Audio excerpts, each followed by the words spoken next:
He would take a flight lasting an entire day and night, traveling all the way back from abroad, just to say one sentence. I wanted to see you. Almost everyone thought we were destined to be together, including myself. Until Linda, the female lead, appeared. Only then did I truly understand what it meant that years of companionship could not compete with a sudden spark of attraction. On my 20th birthday party, I confessed to him. As expected, he rejected me. He summed up our relationship of over a decade with one sentence. Agnes, I only see you as a sister. From that day forward, my evil supporting female persona awakened, and I started clinging to him obsessively. Meanwhile, I witnessed, as a bystander, his tumultuous 5-year relationship with Linda, full of breakups and reconciliations. Now, they've finally achieved their happy ending. But I'm trapped in a system where failing to win Kenneth's affection means death. And truthfully, I do love him. At the time, I didn't believe it. I couldn't believe that 18 years of feelings could be overshadowed by a fleeting moment of infatuation. Reality proved me wrong, disastrously so. Kenneth, it hurts so much. When the overwhelming pain finally dissipated, I felt my body becoming weightless, no longer bound to my mortal shell. Strangely, I didn't vanish immediately. Instead, an unseen force guided me to Kenneth's company. He was dressed in a black suit, exuding a refined and professional aura. Funny enough, that suit was one I had tailored for him myself. I had studied fashion design in college, and back then, Kenneth was the center of my world. I naively said, "Every year on your birthday, I'll make you a custom suit. You'll be the face of my brand." He had even promised to invest in me and help my brand go global. I kept my promise, he didn't keep his. "Sir, Miss Linda called to arrange a time for the wedding photo shoot," Kenneth's assistant, Matt, informed him. "I see," Kenneth replied, flipping a photo face down on his desk before silently standing up. As he left, I was compelled to follow. I watched as he and Linda laughed and posed for a full wedding photo shoot. On the way back, for once, Kenneth didn't drop Linda off at her home. The atmosphere in the car was heavy, so suffocating it felt hard to breathe. Kenneth frowned deeply, seemingly lost in thought, as if some unresolved issue weighed on him. After a long silence, he abruptly asked, "Where's Agnes? What's she doing today?" In the past, I was like a clingy little shadow. I would call him countless times a day, send him endless messages. Even if he ignored me, I'd find ways to get updates about him from Matt. But this time, even Matt calmly replied, "Miss Agnes hasn't contacted me at all today." Kenneth's brows furrowed tightly. He pulled out his phone. Our chat history still lingered on yesterday's conversation. "Me, do you really have to marry Linda? Kenneth, if you keep throwing tantrums, we can't even be siblings anymore." His expression hardened as he reluctantly typed a message. "Where are you?" Under normal circumstances, I would have responded in seconds, eagerly chatting away, unwilling to make him wait. But this time, even after 10 minutes, there was no reply.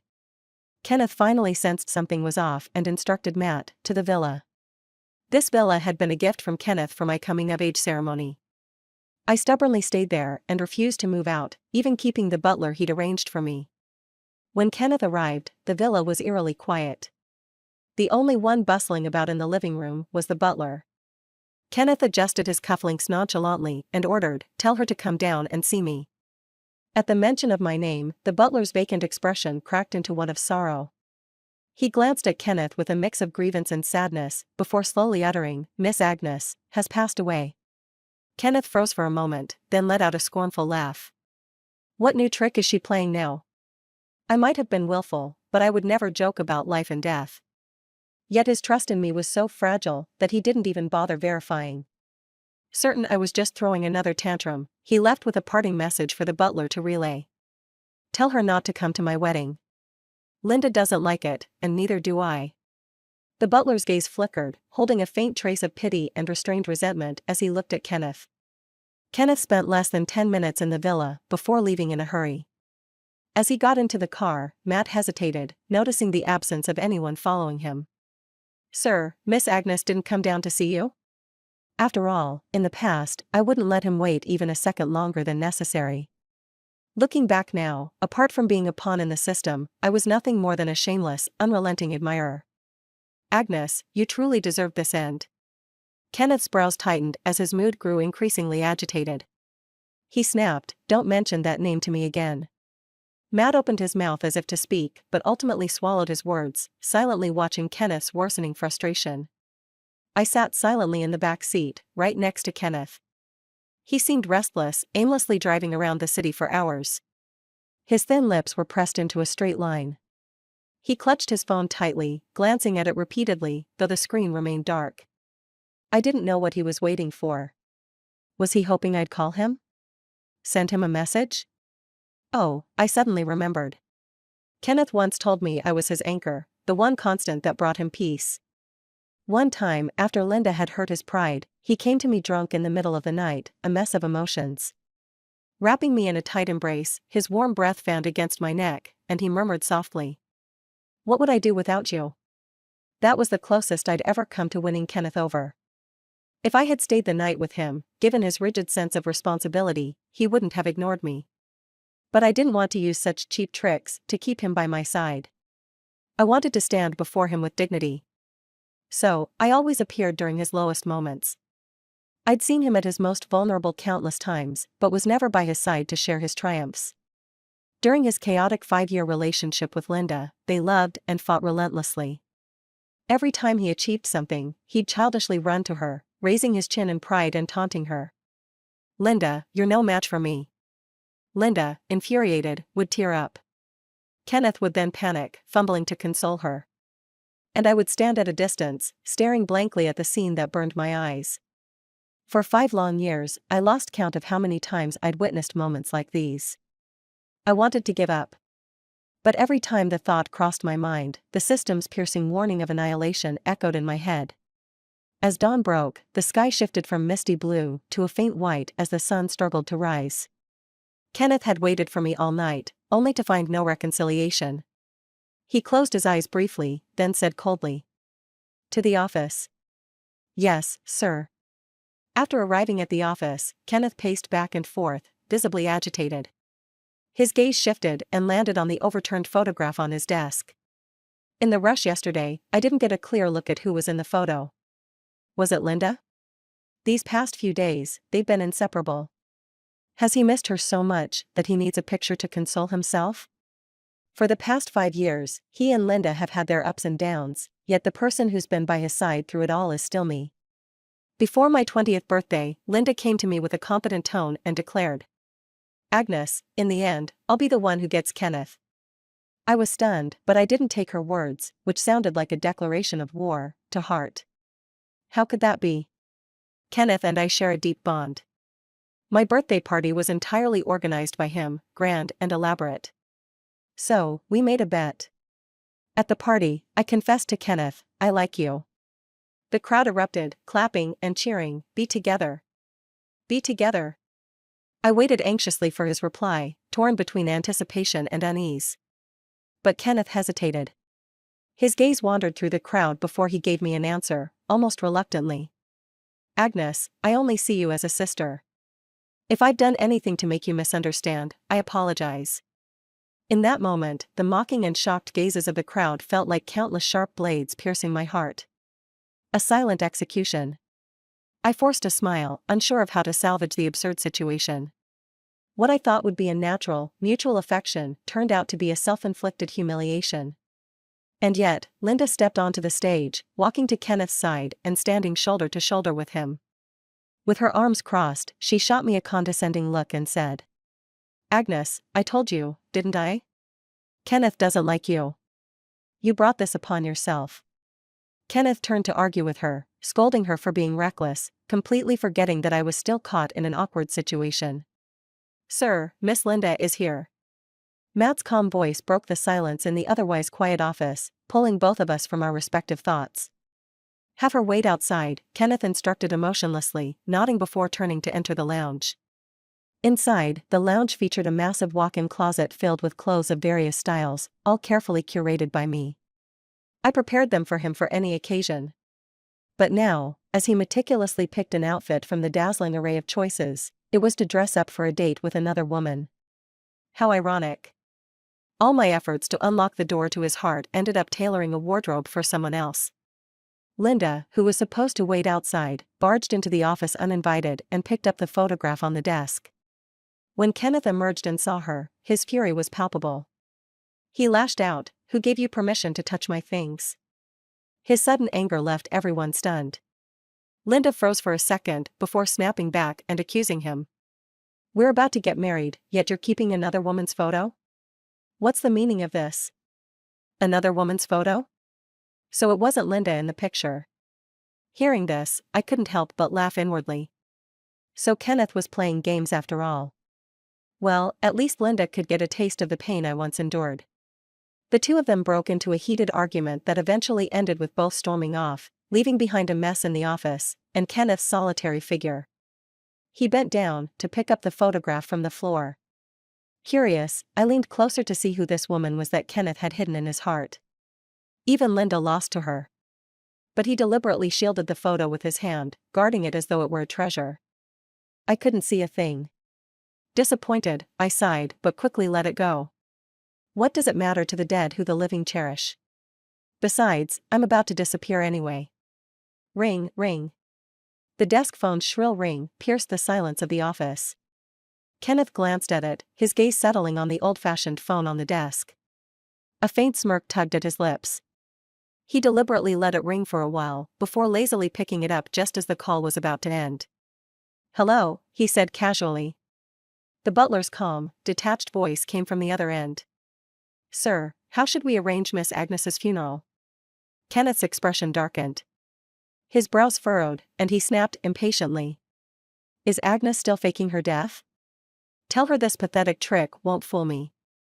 I'm not canceling the wedding because of it." There was a long silence on the other end. Long enough for Kenneth to think the call had been disconnected. Then, the butler's voice returned, this time tinged with sorrow. "Sir, Miss Agnes has been dead for a day now." "Then just have her cremated," Kenneth barked. The butler asked, "Do you want to see her one last time?" "No need," Kenneth replied coldly. "In the future, don't bother me with such trivial matters." With that, he hung up. I heard everything, clear as day. I couldn't help but laugh bitterly. Trivial matters? So, my life and death were that insignificant to him. I never expected my own funeral arrangements to be so perfunctory, just drag me out and burn me? It was both infuriating and absurd. But of course, this was the man I once loved, decisive to the end. Evening. Linda, who had been gone all day, finally returned. Her hair was freshly styled, her makeup flawless, and she wore a stunning dress as she invited Kenneth to a candlelit dinner at the upscale restaurant downstairs. Under the sparkling chandelier, the diamond earrings dangling from Linda's earlobes gleamed brightly. She tilted her head slightly, brushing her hair aside to reveal her slender neck, and smiled with an air of arrogance. "Kenneth, I've decided to forgive you for what happened today. But before we get married, you need to get rid of everything related to that woman." Her voice carried a tone of confidence, almost flamboyant. There was no room for negotiation in her words, only a command. As she finished speaking, she gracefully cut into her steak, no longer sparing Kenneth a glance. This was Linda, always so certain and nonchalant, just as she had been throughout their 5 tumultuous years of on-again, off-again interactions. The two had never established a formal relationship, yet she carried herself as though everything was under her control. Watching her composed yet haughty demeanor brought my mind back to Kenneth's birthday, 3 months ago. Evening. Linda, who had been missing for a whole day, finally returned. She had styled her hair, done her makeup meticulously, and was wearing a beautiful dress. She invited Kenneth to a candlelight dinner at an upscale restaurant downstairs. Under the bright crystal chandelier, the diamond earrings dangling from Linda's ears sparkled brilliantly. She tilted her head, smoothing a lock of hair, revealing her long, graceful swan-like neck, and smiled arrogantly. "Kenneth, I forgive you for today, but before we get married, you need to get rid of everything related to that woman." Her tone was confident and bold. There was no room for negotiation in her voice, more of an announcement, even a command. With that, she elegantly cut into her steak, no longer looking at Kenneth. She had always been so certain, so casual. Just like her 5 years with Kenneth, during which they never solidified their relationship. As I watched her proud expression, my mind was suddenly swept back to 3 months ago, on Kenneth's birthday. I had given Kenneth a suit I had sewn by hand. After he put it on, he proudly showed it off to all his friends. "My girl is amazing." Our mutual friends teased him, saying, "You're so lucky, Kenneth. Only you could wear something she made with her own hands." Everyone praised me. But Linda, sitting in the shadows, gave me a cold look. She downed her glass of red wine, then spoke. "Kenneth, let's get married." The lively atmosphere instantly froze, and everyone's gaze flickered between the three of us. Linda glanced at me dismissively before continuing with the air of a victor. "I'm tired, and I want a home. Will you give me one?" In that moment, my blood seemed to freeze. I stiffly turned to look at Kenneth. I could see the joy in his dark eyes, barely concealed. Maybe I had already guessed his answer, but I still clung to a sliver of hope, wishing he would refuse. But fate, alas, had never been on my side. They were getting married. Now, witnessing a similar scene, my heart was calm and untroubled. I no longer cared about the other woman Linda spoke of. Kenneth had agreed. They were back together. They finished their dinner happily, then left together for their marital home. As soon as the door opened, Linda immediately climbed onto Kenneth, showering his neck with messy kisses. Biting gently on his Adam's apple, she murmured, "Kenneth, who do you think is better in bed, me or Agnes?" Kenneth, already lost in desire, reached to pull at Linda's skirt. But upon hearing my name, his interest immediately waned. He pushed Linda away with a blank expression, then walked to the balcony to light a cigarette. The cigarette glowed red in his fingers, flickering in the cold wind. Kenneth leaned against the railing, gazing at the distant skyline, the neon lights twinkling. I couldn't tell what he was thinking. Linda had always been proud. With a flick of her finger, a whole group of men would gladly jump into fire for her. But now, as she lowered her guard and tried to please Kenneth, she was met with cold indifference. Her mood soured. After showering, she came out wearing Kenneth's white shirt, her long, fair legs exposed.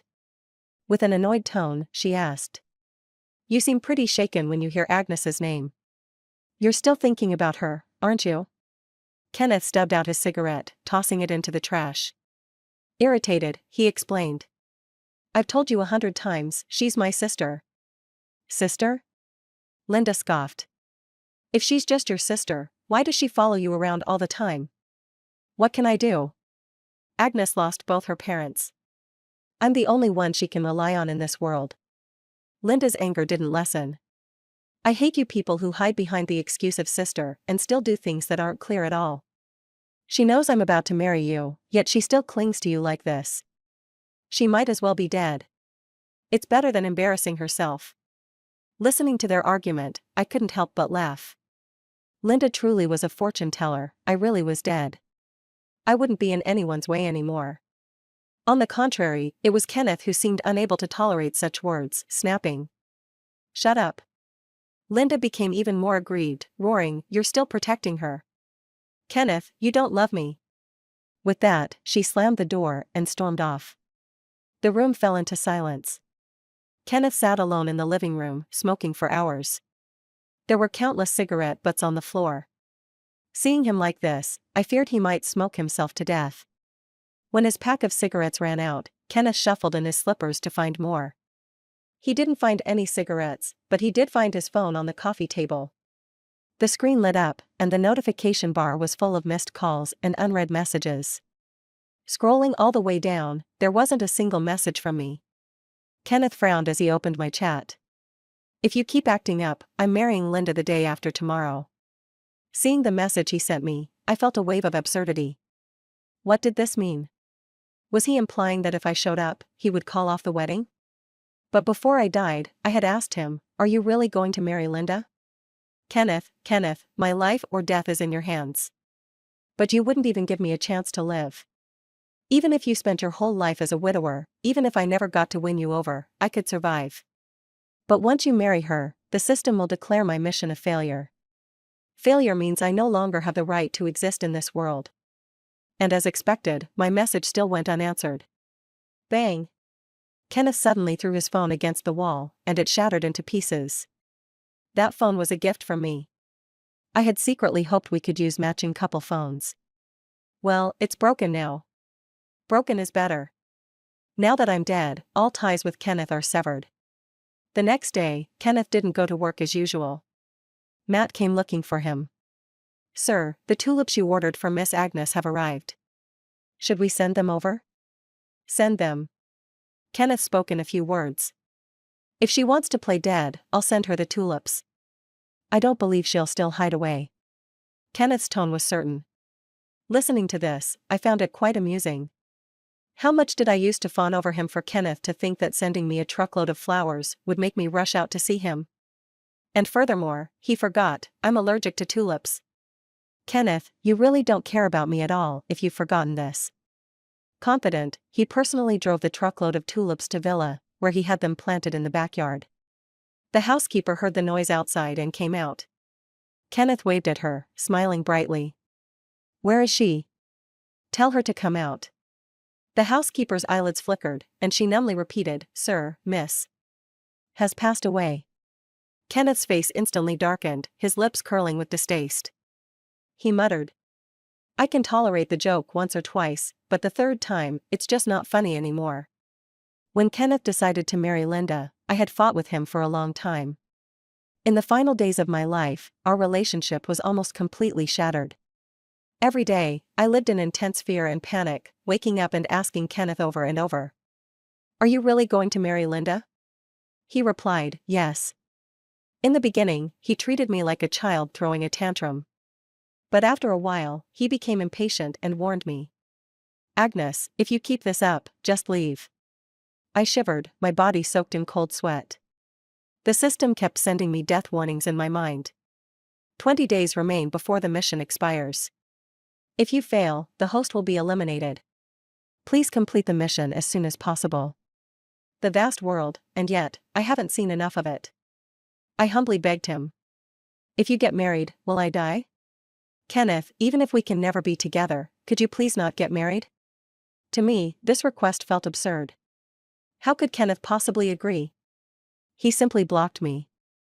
It wasn't until Linda specifically asked me to be her bridesmaid that he finally removed me from his blacklist.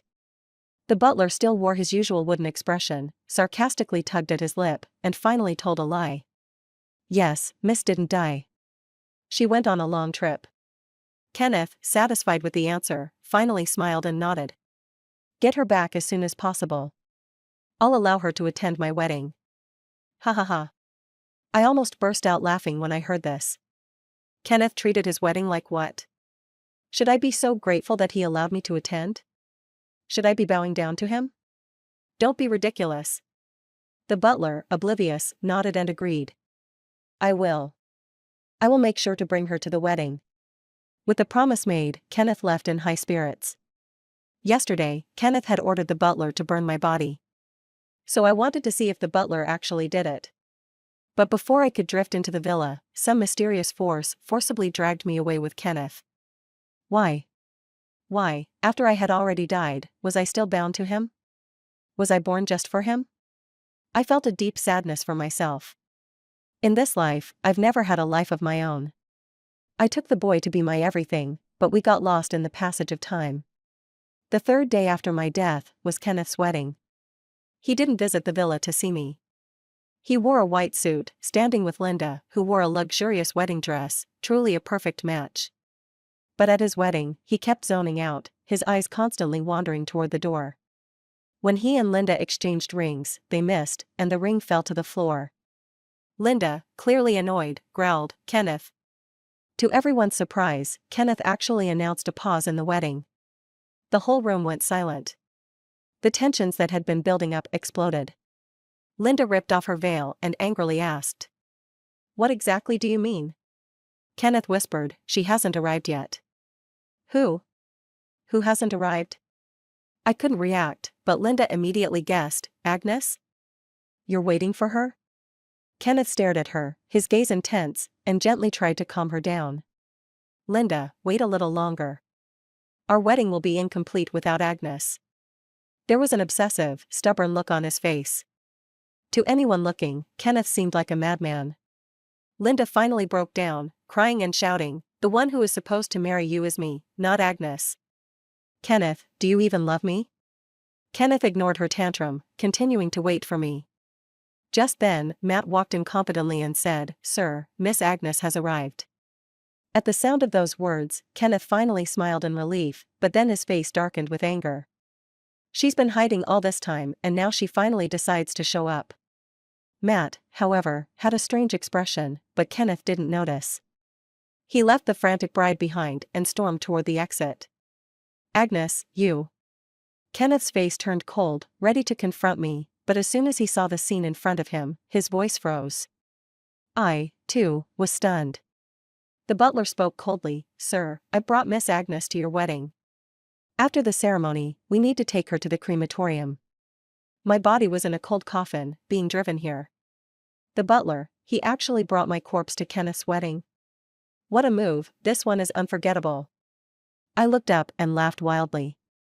If I were alive, I'd definitely give the butler a thumbs up. Kenneth's anger froze on his face, his expression twisted and ferocious. He stood still for a while, trying to process the butler's words. He glanced at the hearse parked by the side of the road and sneered. "You're really going all out with this performance, huh?" The butler replied coldly, "Miss is right here, sir. Are you not going to come over and see for yourself?" His tone was full of mockery. Kenneth paused for a few seconds, then slowly walked toward the hearse. But his steps were heavy, as though each one drained all his strength. He moved slowly, almost dragging himself to the hearse. Inside the coffin, my face wasn't peaceful. I'd been violently torn from my body before I died, and I had endured quite a bit of suffering. Kenneth only glanced at me, and it was as if he'd been struck by a blow. His knees buckled, and he fell to the ground. "Sir." Matt rushed over to help him. Kenneth pulled away from his hand, pointing at the coffin, his voice trembling. Matt, look again. Is it really her?" "It's Miss Agnes." Matt answered firmly. The butler added, "Sir, she has been dead for 3 days." Kenneth suddenly lifted his face, and then, as though realizing something, he wiped his face and found tears. He questioned, "Then why didn't you tell me sooner?" The butler remained expressionless. "I've been telling you, but you insisted it was a joke, and you wouldn't even go upstairs to confirm." Kenneth finally understood. He had always thought this was just my way of forcing him to cancel the wedding, never imagining it was real. Because in the past, I had used tricks like running away or going out of contact. Linda had said, "Agnes is sick, you always said you only saw her as a sister, yet she kept clinging to you.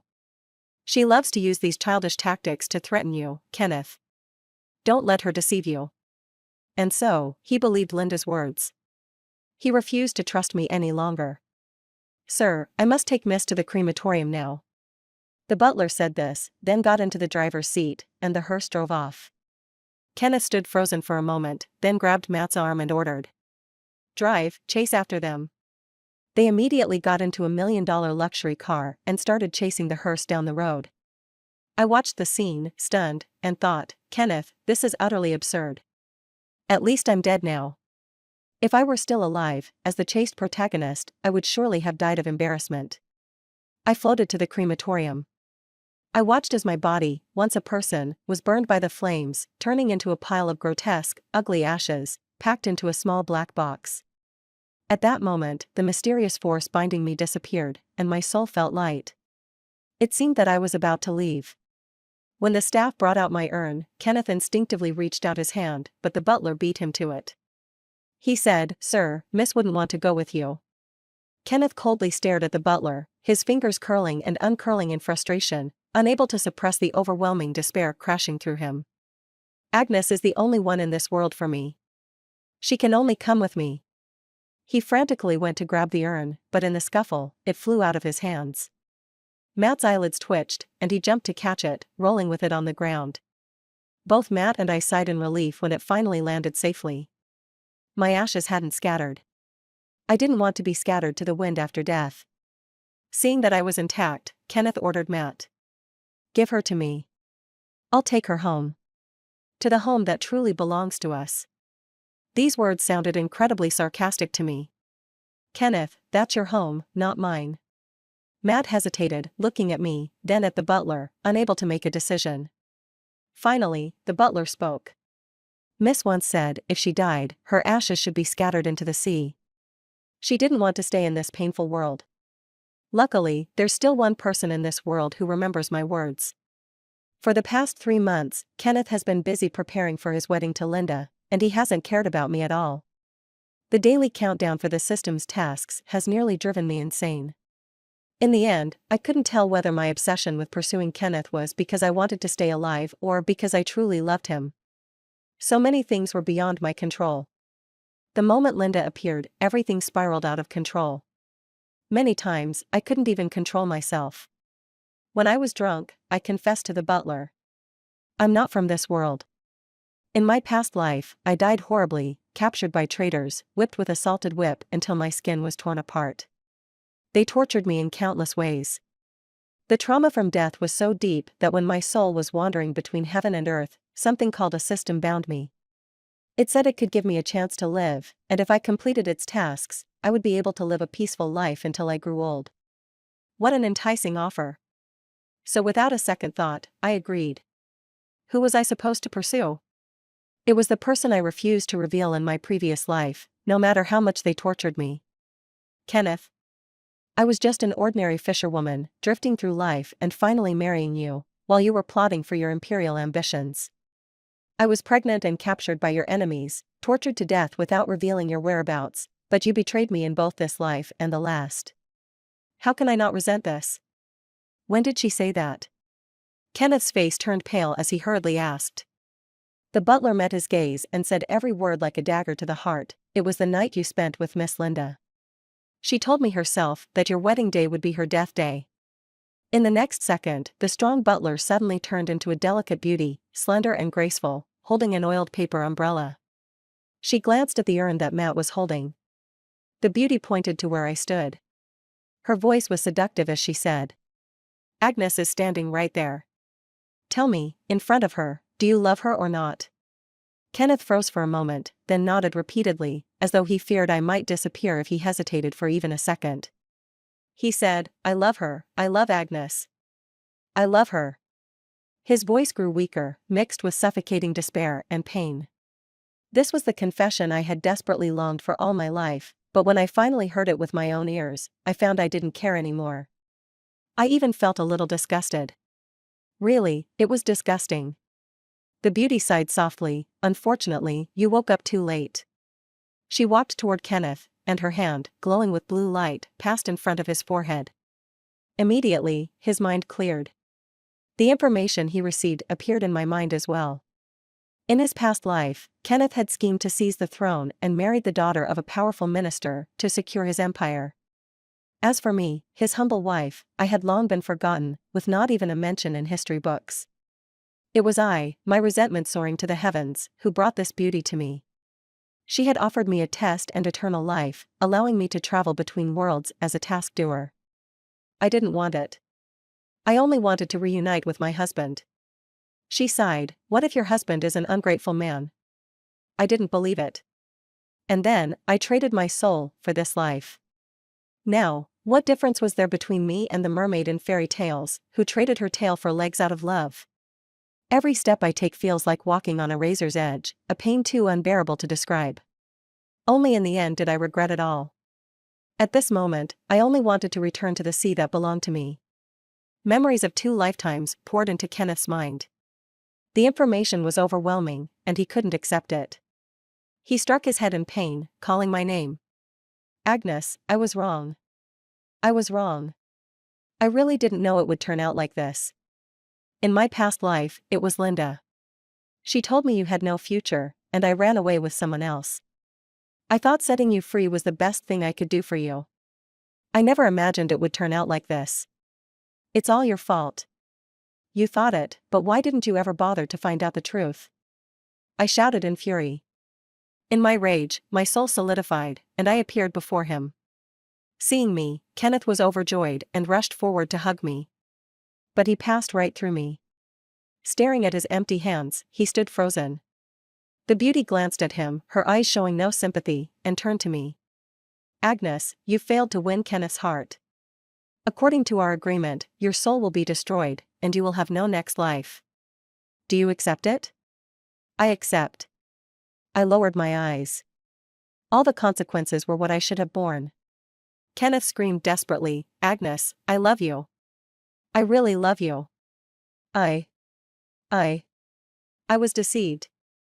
I was deceived, that's all. I thought you would never leave me." No matter how loudly he shouted, it was all in vain. My soul gradually turned transparent and finally disappeared. The beauty took my urn and vanished too. Kenneth collapsed, sitting on the ground in a daze, his eyes vacant and lifeless. But his lips still murmured, "Agnes, I really love you. I love you." Matt couldn't watch anymore and tried to pull him away. "Sir, stop shouting, Miss Agnes can't hear you anymore." The scene just now had truly shocked him, far beyond his understanding. He even felt a bit of satisfaction that Kenneth had brought this upon himself. But since Kenneth was his boss, he dared not speak out, only silently seething with anger. The beauty took me to a virtual space. Before me was a huge transparent screen showing the scene at the crematorium. Kenneth had lost his mind.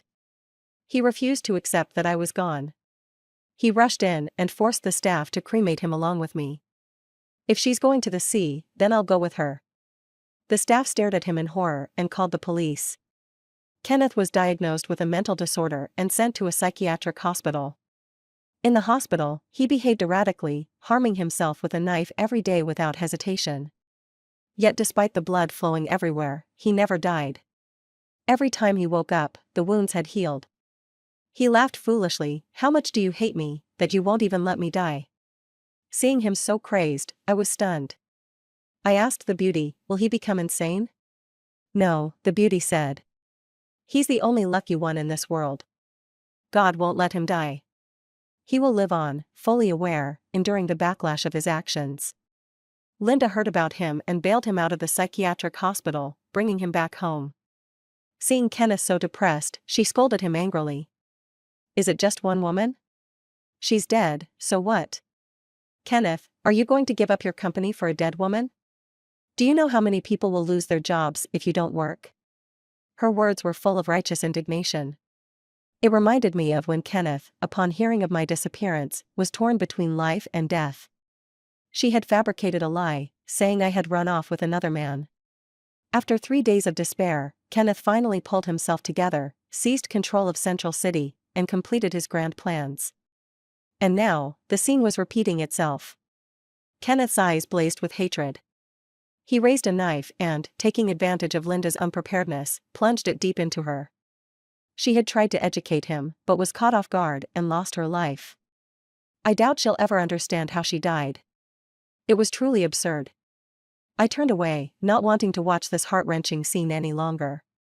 The beauty understood what I meant and raised her hand to turn off the screen.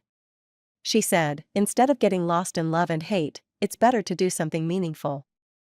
Agnes, there are many women in this world, just like you, who are stuck in the mud. Go save them." "Save them? I can't even save myself." She smiled gently at the corner of her lips. "How would you know unless you try?" "Alright, then I'll try. If I can't escape this trap, then I'll at least try my best to be someone else's redemption." Kenneth killed someone. But due to his mental illness, he couldn't be sentenced and was sent to a psychiatric hospital. He held the only photo he had of me and murmured my name over and over again, "Agnes, Agnes." He said he loved me. He claimed it was just because his heart had been deceived. But unfortunately, it was all just an excuse. If your love for me were truly strong, how could you only come to your senses when it was too late? Kenneth, let's never meet again, in this life or the next. The end.